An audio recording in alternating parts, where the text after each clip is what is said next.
Hello friends, how are you? कैसे हैं सब लोग? सो लास्ट टाइम क्या हम लोग ने किया था? Last time we have done classification of polymer based on polymerization process, right? Classification of polymer based on polymerization process we have done. Now next topic is classification of polymer based on molecular forces. कौन सा करने हम लोग? Molecular forces. मतलब कौन सी force है, force के बेस पे क्लासिफिकेशन. मैंने स्टार्ट में बताया था कि बहुत सारे टाइप के क्लास पॉलीमर्स है जो अलग अलग प्रॉपर्टी शो करती है, राइट? जैसे एग्जांपल अपना इलास्टोमर्स है ना. जो हमारे इलास्टोमर मतलब रबर होता है, रबर के अंदर फोर्स ऑफ अट्रैक्शन क्या होती है? वीक होती है, इसलिए वो स्ट्रेचेबल होता है. बट अगर मैं बात करूंगा इसमें नायलॉन का रोप देखेंगे, कितना भी खींचो वो स्ट्रेच नहीं होगा. थर्ड अगर बात देखेंगे हम लोग तो नायलॉन अपना पॉलीथीन का बैग उसको खींचेंगे वो स्ट्रेच होता है, मगर रबर की उतना स्ट्रेच नहीं होता. और अगर बैकलाइट मतलब हम लोग अगर कुकर का हैंडल देखेंगे तो वो टूटता भी नहीं है, पिघलता भी नहीं, उसमें तो सारी प्रॉपर्टी बहुत अलग है. तो ये 4 एग्जाम्पल दिया मैं तुम्हारे सामने, और चारों पॉलीमर की प्रॉपर्टी डिफरेंट है एक दूसरे से. तो क्यों डिफरेंट है? वो है क्योंकि उनके अंदर फोर्स ऑफ अट्रैक्शन डिफरेंट है. तो इसी तरह से हम लोग यहाँ पे पढ़ने वाले. तो next topic is classification of polymer based on molecular forces. On the basis of molecular forces the polymer are classified into 4 types. Number 1 elastomer, number 2 fibre, number 3 thermoplastic, number 4 thermosetting. वो हम लोग बाद में देखने वाले. थर्मोप्लास्टिक, थर्मोसेटिंग नेक्स्ट वीडियो में देखेंगे. इस वीडियो में हम लोग को सिर्फ 2 चीज पढ़ना है, elastomer and fibre. Let's start with elastomer. Elastomer क्या होता है? तो अगर एग्जाम में हमारा आएगा तो हम लोग को जितना बुक में दिया है तो ये सारे पॉइंट को हम लोग एक्सप्लेन कर देते तो हमारा आसानी से सारा पॉइंट हो जाएगा, सब कुछ हो जाएगा. तो हम लोग को पहला पॉइंट क्या दिया है? तो पहला पॉइंट अगर हम देखेंगे फोर्स ऑफ अट्रैक्शन. जो फोर्स ऑफ अट्रैक्शन है किसके अंदर? तो इलास्टोमर में. वो क्या है? तो अब इलास्टोमर क्या होता है? इलास्टिक प्रॉपर्टी शो करता है क्योंकि वो स्ट्रेच होता है. क्यों स्ट्रेच होता है? क्योंकि उसके अंदर फोर्स ऑफ अट्रैक्शन क्या होता है? वीक होता है. क्या होता है? Weak van der Waals force of attraction. Weak van der Waals force of attraction होता है. क्योंकि weak of force of attraction होता है तो क्या होता है? जैसे एग्जांपल ये मॉलिक्यूल्स है, तो मॉलिक्यूल इस तरह से एक दूसरे में अटैच है, राइट ना. अगर मैं इस पे स्ट्रेस अप्लाई करूंगा तो ये क्या होगा? वीक फोर्स है, तो इसलिए वो क्या होते हैं? खुल जाते हैं. और जैसे ही हम लोग उसको क्या करेंगे, उसका जो स्ट्रेस है उसको रिलीव करेंगे तो वो अपनी ओरिजिनल पोजीशन पे आ जाते हैं. समझा? तो सेकंड पॉइंट में वही एक्सप्लेनेशन दिया है कि when stress is applied it get stretches. जो हमारा पॉलीमर होता है वो स्ट्रेच हो जाता है, और जैसे ही इसको हम लोग क्या करेंगे, उसका स्ट्रेस को रिलीव करेंगे तो वो अपनी ओरिजिनल पोजीशन पे आ जाता है. समझा? थर्ड पॉइंट क्या दिया है? इलास्टिसिटी. तो ऑब्वियसली ये बिकॉज के अंदर फोर्स ऑफ अट्रैक्शन वीक है, इसलिए ये इलास्टिक प्रॉपर्टी क्या करता है? शो करता है. समझा हम लोगों को? और उसके बाद टेंसाइल स्ट्रेंथ. टेंसाइल स्ट्रेंथ किसको बोलते हैं?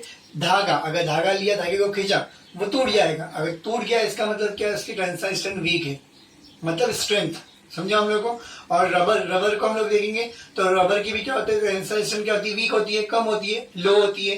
क्यों? क्योंकि अगर मैं क्या करूंगा, उसको खींचूंगा, रबर टूट जाता है, तो इसका मतलब यहाँ पे भी क्या आएगा? टेंसाइल स्ट्रेंथ क्या आएगी? लो आएगी. समझा हम लोग को? यूजेस. अब ऑब्वियसली मैंने बोला इलास्टोमर क्या है? एक रबर है. तो रबर का यूजेस कहाँ होता है? तो मैं लिख सकता हूँ आप लोगों को जो आता है, हम लोग सब हर किसी को आता है. We can write rubber band है ना, rubber band, rubber stamp, tyres, making of tyre, right, etcetera. ये सब टॉयज वगैरह बनाने में यूज होता है. रबर की टॉयज आते हैं ना वो, तो उसके बनाने में use. Example of what? Elastomer.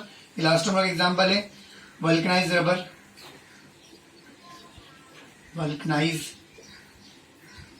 Rubber, neoprene, etcetera. These are the example of what? Elastomer.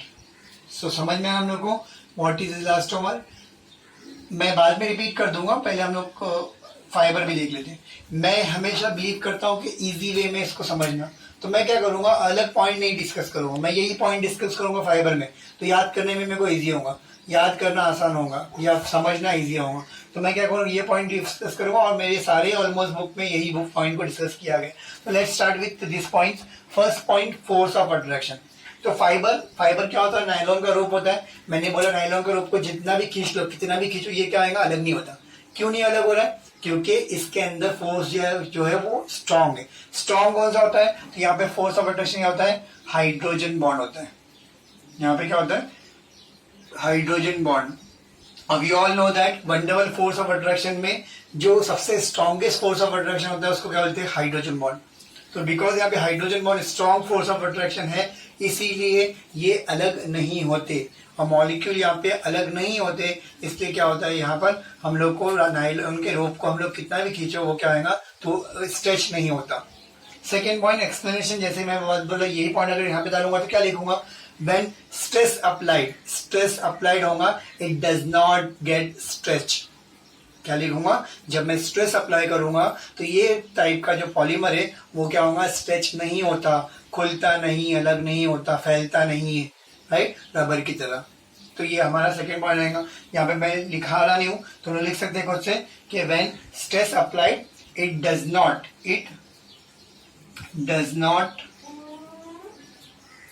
doesn't get stretches। बाकी का छोड़ दो। इलास्टिक प्रॉपर्टी तो ऑब्वियसली यहाँ पर ये इलास्टिक प्रॉपर्टी शो कर रहा है। ये इलास्टिक प्रॉपर्टी शो करेगा क्या, नहीं, ऑब्वियसली हम लोग को मालूम है बॉन्ड स्ट्रांग है या फोर्स ऑफ अट्रैक्शन स्ट्रांग है, तो ये इलास्टिक प्रॉपर्टी शो नहीं करेगा। It does not show elastic property. Second third point हो गया।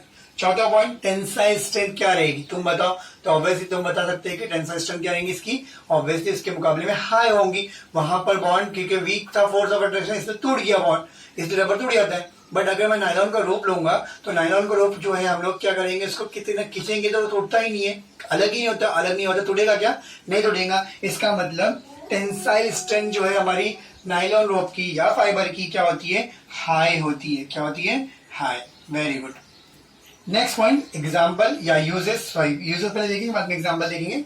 तो यूजेस ऑफ नायलॉन के uses n number of uses. We know that making of shirt making, shirt होता है, ट्राउजर्स में होता है। उसके बाद फिशिंग नेट में यूज होता है। उसके बाद और क्या होता है, फिशिंग नेट करेंगे हम लोग, नायलॉन के ट्राउजर्स बनते हैं, नायलॉन का रोप होता है, रोप मेकिंग एटसेट्रा। ये सब क्या है, यूजेस है किसका, फाइबर की यूजेस है। Example of nylon, example is nylon 6 and nylon 6 ETC। ठीक है, सो ये हम लोग का हो गया इंट्रोडक्शन या थियरी पार्ट। अब हम लोग को रिएक्शन करना है। ये प्रिपरेशन नायलॉन 6 का प्रिपरेशन मेरे लास्ट वीडियोस में दिया हूं मैंने, नायलॉन 6 प्रिपेयर कैसे होता है, तो वो वहां से देख लेंगे। किसका एग्जांपल, ये नायलॉन 6 हमारा रिंग ओपनिंग पॉलीमर का एग्जांपल है, तो वहां पे मैंने उसका प्रिपरेशन दिया हूँ। नायलॉन 6 भी मैंने कंडेंसेशन पॉलीमर के एग्जांपल में यूज किया हूँ, तो मैं इन दोनों का प्रिपरेशन नहीं बताऊंगा। हम लोग फिर सिर्फ इसके बाद जो देखेंगे वो नियोप्रीन का प्रिपरेशन देखेंगे। तो ये अगर किसी को डाउट है तो यहाँ पे देख लो एक बार, ठीक है। तो हम लोग इसको मैं इसको रब आउट करता हूँ, उसके बाद हम लोग जाते हैं प्रिपरेशन ऑफ व्हाट, नियोप्रीन, और रुक जाते हैं।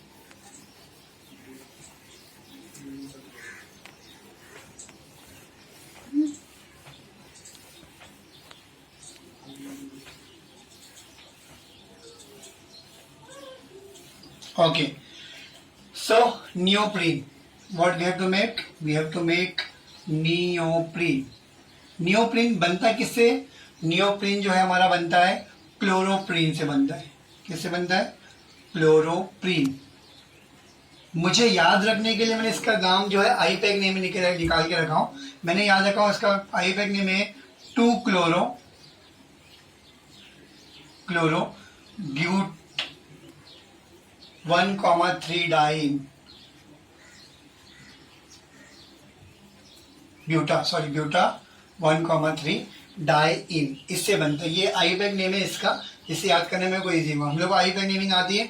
क्या बोला, ये ब्यूट बोला। ब्यूट मतलब क्या, नंबर ऑफ कार्बन कितने हैं, 4 कार्बन, 1 2 3 4। क्लोरीन कितना बोला है, सेकंड पे बोला है, सेकंड पे क्लोरीन लगा दिया।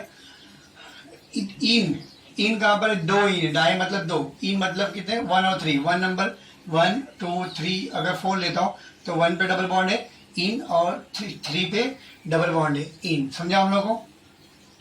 और जिसका कोई नहीं होता उसका क्या होता है, एच होता है।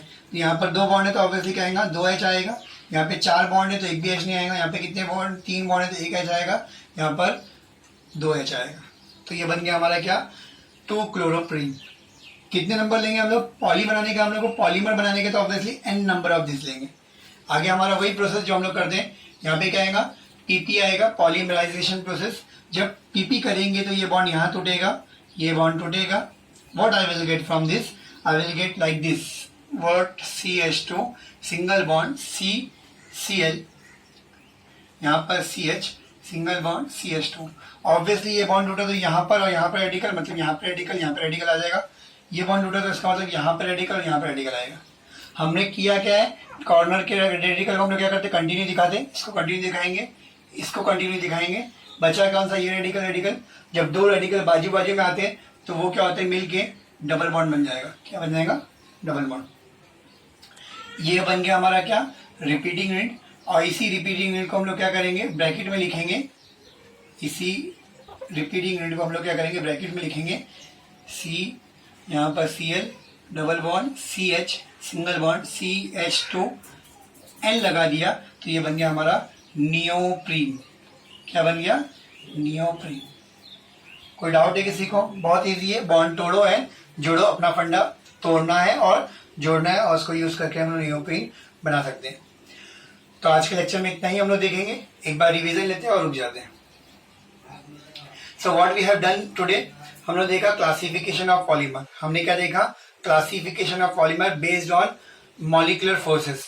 On the basis of molecular forces the polymers are classified into 4 types. Number 1 what, elastomer. Number 2 fibre. Number 3 thermoplastic. Number 4 thermosetting. ठीक है, नंबर 1 2 हम लोग ने आज देखा है। 3rd एंड 4th हम लोग इसी तरह से कंपेयर करके उसको याद करेंगे अगली लेक्चर में। तो 1 और 2 क्या देखा हम लोगों ने, इलास्टोमर। पॉइंट क्या कहते हैं, पहला पॉइंट था उसकी force of attraction, intermolecular force of attraction. Elastomer में बिकॉज इलास्टिक प्रॉपर्टी होती है इसके अंदर, इसका मतलब क्या है, यहाँ पर फोर्स ऑफ अट्रैक्शन क्या होगा, वीक होगा। क्या होगा, वीक होगा। वाई फाइबर में फोर्स ऑफ अट्रैक्शन क्या होगा, इसमें weak van der Waals force of attraction होगा, तो वहां पे फोर्स ऑफ अट्रैक्शन स्ट्रॉन्ग रहेगा। तो स्ट्रॉन्ग फोर्स की कौन सी होती है, हाइड्रोजन बॉन्ड, तो वहां पे हाइड्रोजन बॉन्ड होता है। ठीक है, सेकेंड पॉइंट, यहाँ पे इलास्टिक प्रॉपर्टी होती है, वहां पे इलास्टिक प्रॉपर्टी क्या होती है, नहीं होती है।